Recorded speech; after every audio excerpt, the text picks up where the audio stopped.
নমস্কার বন্ধুরা, আমার চ্যানেলের আরও একটি নতুন পর্বে আপনাদেরকে স্বাগত। আজকে আমি বানিয়ে নিচ্ছি ফ্রায়েড রাইস। তার জন্য এখানে কিন্তু আমি নিয়ে নিয়েছি বাসমতি রাইস। এখানে আমি 750 গ্রামের মতো কিন্তু বাসমতি রাইস নিয়ে নিয়েছি। সেগুলোকে আমি জল দিয়ে ভিজিয়ে রেখেছিলাম। আর এখানে হাঁড়ির মধ্যে আমি জল বসিয়ে দিয়েছি। জলটা কিন্তু এ পর্যায়ে আমার খুব ভালো করে গরম হয়ে গেছে। এর মধ্যে কিন্তু আমি কিছু গোটা গরম মশলাও দিয়ে দিয়েছি। দারচিনি, লবঙ্গ, এলাচ সমস্ত কিছু দিয়ে দিয়েছি। আর কিছুটা পরিমাণ আমি লবণও দিয়ে দিয়েছি। এখন আমি চালটা এর মধ্যে দিয়ে দিচ্ছি। চালটা কিন্তু আমি 8 ঘন্টার জন্য ভিজিয়ে রেখেছিলাম। চালটা এখন আমি দিয়ে দিয়েছি। এবারে আমি ভাতটা কিন্তু 80% সেদ্ধ হওয়া পর্যন্ত একটু সেদ্ধ করে নেব। আর এদিকে আমি কিছু সবজি কেটে রেখেছি। দেখুন, তার মধ্যে নিয়ে নিয়েছি বিনস, গাজর, ক্যাপসিকাম, ফুলকপি, মটরশুঁটি আর কিছু ড্রাই ফ্রুটস, তার মধ্যে কাজু, কিশমিশ আর গোটা গরম মশলা।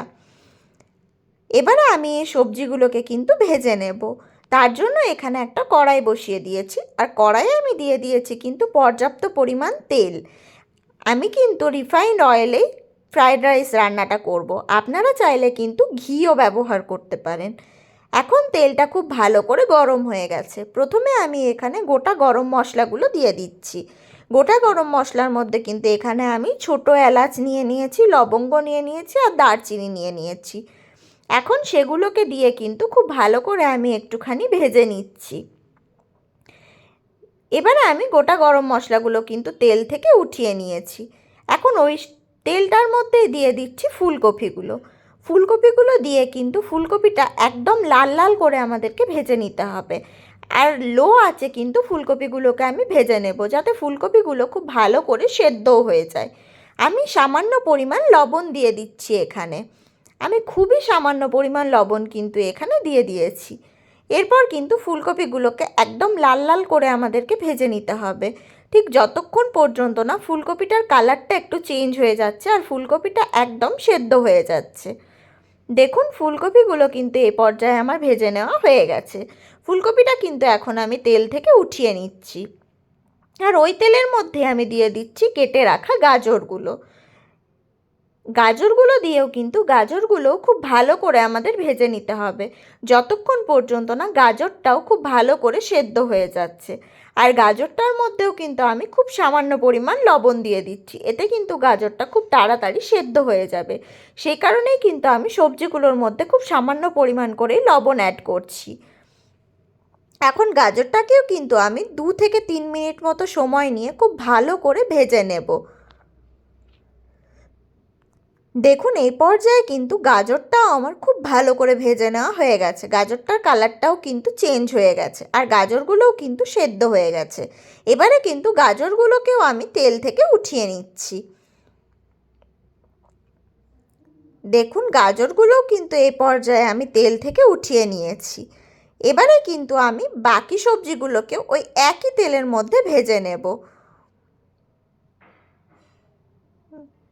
গাজরগুলো কিন্তু একটু হালকা হাতে তোলার চেষ্টা করবেন, নাহলে কিন্তু গাজরগুলো মাঝখান থেকে ভেঙে যাবে। সে কারণে কিন্তু খুব হালকা হাতে গাজরগুলোকে আমি তুলে নিয়েছি। এখন এর মধ্যে দিয়ে দিচ্ছি কেটে রাখা বিনসগুলো। আর হ্যাঁ, অবশ্যই কিন্তু সবজিগুলোকে একটু একই রকম শেপের কাটার চেষ্টা করবেন, তাহলে কিন্তু ফ্রায়েড রাইসের মধ্যে সবজিগুলো দেখতেও ভীষণ সুন্দর লাগে। আমি কিন্তু সবকটাকে একটু লম্বা লম্বা শেপ করে কেটে নিয়েছি। এখন বিনসটার মধ্যেও দিয়ে দিলাম সামান্য লবণ। বিনসটা এই পর্যায়ে আমার ভেজে নেওয়া হয়ে গেছে। আর তার সাথে কিন্তু আমি ক্যাপসিকামগুলোও দিয়ে দিয়েছিলাম। ক্যাপসিকামগুলোও কিন্তু আমার ভেজে নেওয়া হয়ে গেছে। এবারে আমি কিন্তু কাজু আর কিশমিশগুলোকেও ভেজে নেব। প্রথমে আমি কাজুটা দিয়ে দিলাম আর তারপর কাজুটা একটুখানি নাড়িয়ে নিয়ে কিন্তু এর মধ্যে আমি কিশমিশগুলোও দিয়ে দেবো। কাজুটাকে প্রথমে কিন্তু একটু ভালো করে ভেজে নিতে হবে, যাতে কাজুটার মধ্যে একটা অন্য কালার চলে আসে। এরপর কিশমিশটা দিয়েই কিন্তু আমরা গরম তেল থেকে কাজু আর কিশমিশ দুটোকেই তুলে নেব। কিশমিশ কিন্তু বেশিক্ষণ গরম তেলের মধ্যে দিয়ে রাখতে নেই। এরপরে আমি রান্নাটা করে নেব। তার জন্য প্রথমে আমি সবজিগুলোর থেকে অর্ধেকটা পরিমাণ সবজি কিন্তু এখানে দিয়ে দিচ্ছি। যে সবজিটা আমরা ভেজে রেখেছিলাম সেই সবজিটার থেকে অর্ধেকটা পরিমাণ সবজি কিন্তু এখানে আমি দিয়ে দিয়েছি। এরপরে আমি কিন্তু দিয়ে দেবো ভাতটা। আমি কিন্তু ভাতেরও অর্ধেকটা পরিমাণ ভাত এখানে প্রথমে দিয়ে দিচ্ছি। আর এরপর কিন্তু আমি সবজিটার সাথে ভাতটাকে খুব ভালো করে মিশিয়ে দেব। দেখুন অর্ধেকটা পরিমাণ ভাত কিন্তু এখানে আমি দিয়ে দিয়েছিলাম। এরপর কিন্তু খুব ভালো করে সবজির সাথে ভাতটাকে আমি নাড়িয়ে চাড়িয়ে মিশিয়ে নিচ্ছি। আর এই পর্যায়ে কিন্তু আমি দিয়ে দেবো স্বাদ মতো লবণ এবং স্বাদ মতো মিষ্টি। লবণটা কিন্তু অবশ্যই একটু খেয়াল রেখে তারপর দেবেন, কারণ ভাতটা করার সময়ও আমরা লবণ ব্যবহার করেছি, আবার সবজিগুলো ভাজার সময়ও কিন্তু আমরা লবণটা ব্যবহার করেছি। সেই কারণে কিন্তু লবণের পরিমাণটা এখানে অবশ্যই বুঝে ব্যবহার করবেন। এখন আমি মিষ্টি আর লবণটা কিন্তু এখানে দিয়ে দিচ্ছি। দেখুন চিনিটা কিন্তু এখানে আমি দিয়ে দিলাম পরিমাণ বুঝে। এরপর কিন্তু আমি খুব ভালো করে সবজিটার সাথে ভাতটাকে মিশিয়ে নেব। এতে কিন্তু চিনিগুলোও খুব ভালো করে মেল্ট হয়ে যাবে। আর অবশ্যই কিন্তু এখানে একদমই গ্যাসের ফ্লেমটা লোতে রেখে তারপর কিন্তু সবজির সাথে ভাতটাকে মেশাবেন। এখন আমি বাকি অর্ধেকটা সবজিও দিয়ে দিলাম ভাতটার মধ্যে। এরপর ওই সবজিটার ওপরে কিন্তু আমি বাকি অর্ধেকটা পরিমাণ ভাতও এখানে দিয়ে দেবো। আর দিয়ে দিচ্ছি 1 টেবিল চামচ পরিমাণ কিন্তু ঘি।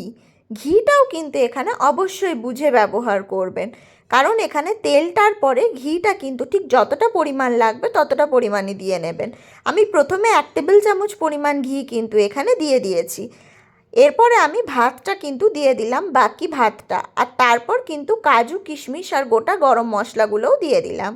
এরপর খুব ভালো করে নাড়িয়ে চাড়িয়ে কিন্তু আমি আবারও লবণ এবং মিষ্টিটা অ্যাড করে দেব। আমি কিন্তু 2 স্টেপে ভাতটাকে দিয়ে লবণ আর মিষ্টিটা অ্যাড করেছি। আপনারা চাইলে কিন্তু একবারেও পুরো কাজটা করে নিতে পারেন, তবে এরকম ডবল স্টেপে করলে কিন্তু ভীষণ টেস্টি হয় খাবারটা খেতে। সেই কারণেই কিন্তু আমি 2 বারে মিশিয়ে পরে তারপরে লবণ আর মিষ্টিটা দিয়ে দিয়েছি। আর এই পর্যায়ে খুব ভালো করে একবার নাড়িয়ে নিয়ে কিন্তু লবণটা এবং মিষ্টিটা চেক করে নেবেন। যদি কম বা বেশি মনে হয় তাহলে কিন্তু এই পর্যায়ে আপনারা অ্যাড করে দিতে পারেন। দেখুন এখানে আমি আবারও 1.5 টেবিল চামচ পরিমাণ কিন্তু ঘি দিয়ে দিয়েছি। এরপর কিন্তু আবারও আমি খুব ভালো করে ঘিটাকেও মিশিয়ে নিচ্ছি পুরো চালটার সাথেই। ফ্রাইড রাইস কিন্তু এখানে আমাদের সম্পূর্ণভাবে তৈরি হয়ে গেছে। এখন এটাকে খুব ভালো করে নাড়িয়ে নিয়ে কিন্তু আমি গ্যাসের ফ্লেমটাকে বন্ধ করে দেব। দেখুন আমি খুব ভালো করে কিন্তু ফ্রাইড রাইসটা এই পর্যায়ে সবজিগুলোর সাথে মিশিয়ে নিয়েছি, আর সমস্ত সবজিও কিন্তু আমার খুব ভালো করে সেদ্ধ হয়ে গেছে। ফ্রাইড রাইস কিন্তু এখানে আমার সম্পূর্ণভাবে তৈরি। আশা করি দেখেই বুঝতে পারছেন ফ্রাইড রাইসটা ঠিক কতটা ঝরঝরে হয়েছে। বাড়িতে অবশ্যই একবার বানিয়ে দেখবেন বন্ধুরা। ভালো লাগলে আমার চ্যানেলটিকে লাইক কমেন্ট শেয়ার করবেন আর সাবস্ক্রাইব করে আমার পাশে থাকবেন, যাতে এরকম নিত্য নতুন ভিডিও আমি প্রত্যেক দিন আপনাদের সামনে নিয়ে আসতে পারি। দেখা হচ্ছে পরের ভিডিওতে। ততক্ষণের জন্য ভালো থাকবেন, সুস্থ থাকবেন। আমার ভিডিওটি দেখার জন্য সকলকে অসংখ্য ধন্যবাদ।